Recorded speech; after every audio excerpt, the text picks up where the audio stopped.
Assalamualaikum warahmatullahi wabarakatuh. Waalaikumsalam warahmatullahi wabarakatuh. Bismillahirrahmanirrahim. Rabbi shrah li sadri wa yassir li amri wahlul 'uqdatam min lisani yafqahu qawli. Seluruh keluarga Al-Fitrah di mana berada yang kami hormati, semoga selalu mendapat ridho Allah dan syafaat Rasulullah. Dilebihkan dari kodratnya, diberi ilmu laduni, diberi ilmu hijab, menjadi orang-orang yang tertuntun, diselamatkan dunia akhirat, selalu mendapat rahman rahim Allah. Malam ini kita ingin menyampaikan, ini pelajaran sudah lumayan tinggi, tapi ini aku menerima sudah berbentuk tulisan, bukan ucapan. Jadi apa yang kita kisahkan dari yang sesi Jenar ini adalah berupa kitab, tidak berupa tulisan, sudah barang jadi.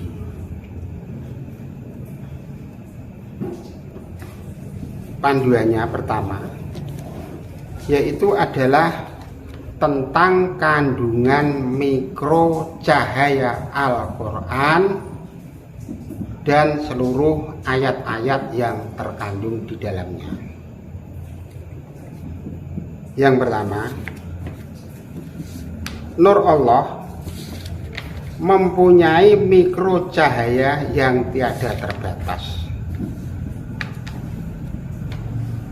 Nur Rasul mempunyai mikro 1 juta cahaya. Jadi Rasul Nabi itu mempunyai, ibarat mempunyai 1 juta mikro cahaya.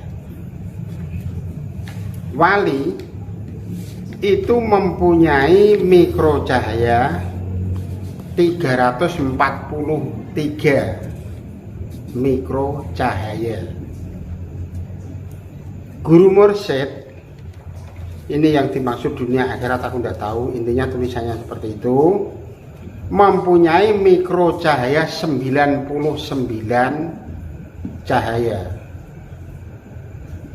Ini untuk gambar mengibaratkan cara menerangkan.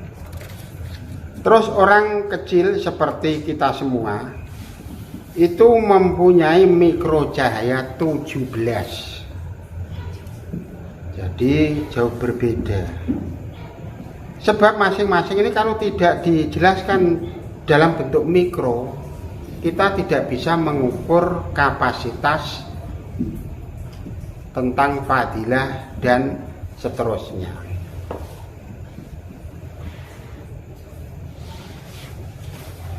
Intinya di situ.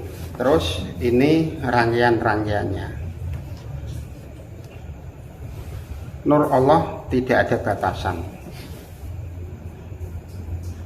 Nur Muhammad itu 1 juta arti, 1 juta cahaya yang dimaksud. Nur Quran mempunyai 1 juta arah cahaya juga, itu termasuk kandungan hubungannya. Nur malaikat mempunyai 1 juta tujuan, arahnya beda-beda. Nur alam mempunyai 1 juta makna. Semuanya mengandung mikro cahaya seluruh alam semesta. Nah, intinya kalau Al-Quran itu mempunyai kandungan yang seperti ini, terus dijabarkan untuk dagelan, untuk lucuan, dicampur seni, dicampur budaya, berarti orang tersebut tidak akhlak dengan kitab suci. Intinya di situ. Nah, ini kita bahas arahnya. Jadi cahaya nur Allah itu tiada batasan, tiada ukurannya. Maka dia bisa memberi cahaya seluruh alam semesta, tidak ada jarak dan waktu. Itulah kekuasaan Allah kalau diukur dengan nilai kapasitas mikro cahaya. Zaman yang Siti Jenar itu sudah ada bahasa bentuk itu. Bahasa mikro, bahasa teknik, teknologi. Itu semenjak ribuan tahun sudah ada. Tapi kadang-kadang dikira orang dulu itu goblok, pinter kita. Salah. Malah pinter masa dulu daripada sekarang. Zaman wali-wali luwih sudah bisa menerangkan cahaya Al-Quran sejauh ini. Malah masa-masa sekarang tidak ada yang membicarakan penjabaran Al-Quran yang terkandung sejauh ini. Berarti pinter wali-wali dulu daripada sekarang. Tapi kalau ngomong pinter sekarang, tapi ilmunya jauh berbeda dengan masa-masa wali luwih. Kalau ngomongnya pinter sekarang, tapi dalamnya apa? Tidak tahu. Tapi masa dulu dalamnya sudah pinter, sudah paham, cuma penyampaiannya yang beda. Jadi Allah itu kekuasaannya seperti itu, tidak ada ukuran. Yang dimaksud Al-Quran itu sejuta arti, sejuta makna, sejuta tujuan, sejuta arah. Ya ini hubungannya. Nur Muhammad mempunyai sejuta arti, itu di dalam Al-Quran. Masalah arti dari Al-Quran itu yang tahu ya Rasul Muhammad. Maka kita harus tahu cahaya Nur Muhammad. Nah, kalau ingin belajar Al-Quran sedalam ini, kita tidak salam dengan Nur Muhammad. Nah, terus yang dikandung di dalamnya kita ya pelongo-pelongo tidak akan tahu. Sebab kita tidak mendapat cahaya Nur Muhammad. Padahal Al-Quran yang dikandung itu ada beberapa unsur cahaya itu tadi. Terus selanjutnya adalah Nur Quran. Itu mempunyai sejuta arah. Tentang arah itu adalah milik Quran. Yang ditulis di dalam Al-Quran itu namanya arah. Tapi tidak pada tahu. Belajar Al-Quran kok arah. Kita sendiri kan sering mendengar ono wong ngomong Nur Quran, akal Quran, dianggap sesat. Padahal dia yang sesat tidak merasa, intinya di situ. Itu adalah sesuatu perilaku yang benar, tapi malah kita yang disesatkan. Ya tidak apa-apa, memang dia kapasitas otaknya tidak mampu, ya tidak apa-apa, sah-sah saja kan itu. Tapi aslinya yang sesat itu yang ngomong seperti itu. Kita kan jalannya benar, caranya benar, wasilahnya benar. Memang sumber dari Rasul Muhammad aslinya seperti itu, malah disesat-sesatkan. Nur malaikat mempunyai sejuta tujuan. Sebab yang tahu tujuan arah kemana itu malaikat, bukan kita. Aslinya seperti itu. Yang membawa wahyu untuk siapa, kepada siapa, arahnya kemana kan malaikat. Maka dikatakan malaikat itu yang mempunyai sejuta tujuan. Yang tahu tujuannya kan malaikat. Ini disampaikan siapa, terus fadilahnya dikirim dengan siapa, itu yang tahu malaikat. Lah terus dia asal baca, ya tahu mendapat fadilah bacaan, tapi tidak mendapat fadilah 5 titik.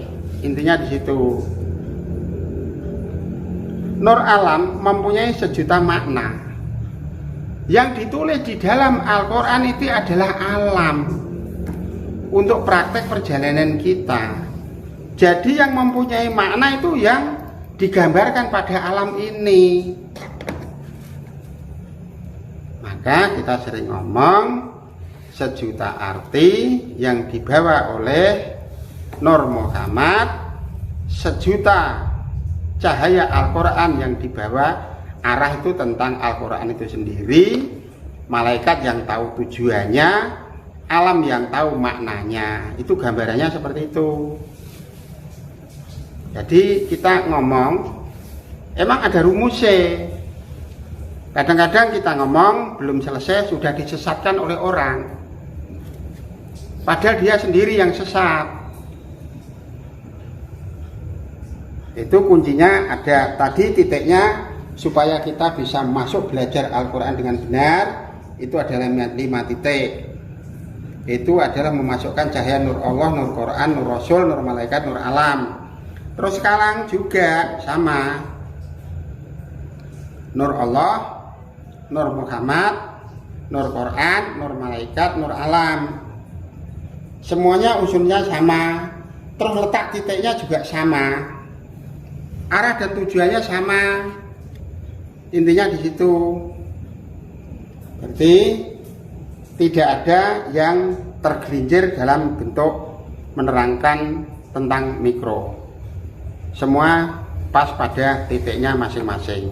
Jadi kalau dirubah urutan nomornya juga tidak bisa. Yang mempunyai arti itu adalah Nur Muhammad yang tahu artinya, Nur Quran itu sebagai arah, Nur Malaikat sebagai tujuan, Nur Alam sebagai makna. Jadi kita semua harus bisa memahami Al-Quran dalam bentuk-bentuk seperti itu. Sebab ini nanti akan untuk menerangkan hubungan ayat demi ayat mempunyai mikro apa, arah apa. Kok bisa untuk menemukan teknik kedokteran, teknologi tinggi sumbernya dari Al-Quran.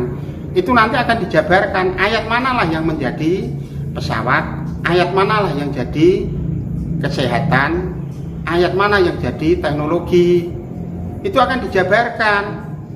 Sebenarnya alam seisinya ilmunya itu ditulis di dalam Al-Quran dan dikisahkan di dalam ayat. Tapi orang Islam sendiri tidak tahu tentang itu. Ya terus gimana? Padahal Al-Quran ini dipelajari orang-orang yang istilahnya ilmuwan tinggi, itu bersumber dari Al-Quran.